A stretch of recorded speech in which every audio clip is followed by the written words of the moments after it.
ليه وجد طب والله بقت لقمتي خفيفه مش زي الاول. نزلنا بقى اعدادي ده الملك جيت عليها الملك بيحب العمل الاصفر ده مسكر يا ولاد وطعمه زي العسل. نزلنا جبنا عنب امبارح وتشيك ومانجا. جبنا الحاجه السجع دي موجوده من يوم ما خدتها دي لازمه نجيب منها 3 تمسك ما بنقولش منها غير نص ده.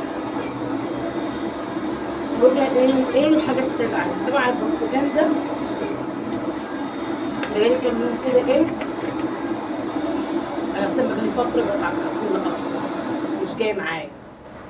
بس بص الصوت بتاع الكرتونه ده يا ولاد والله بيفحرهم وما بيفحرش اغلاد. ده جاله كام يوم مصدع لي دماغي بجد. المهم بقالي فتره كده يا ولاد ايه زي ما بقول كده بدفع الكرتونات كلها. بس بقى ايه بقالي كام يوم كده بنطلب اللي هي البرتقال دي. والصيف دي جبتها امبارح عشان خاطر الناس طبعا قدام والسمك وكده. انتوا عارفين بيحب الكرتونه اصلا. كنت جايبه منين؟ منهم ايه؟ ما نضغطش. بقول لكم ايه؟ هنقفل معاكم الفيديو على كده عشان احنا رايحين مشوار ما نضغطش كده. باي باي. مش لازم نقول رايحه فين.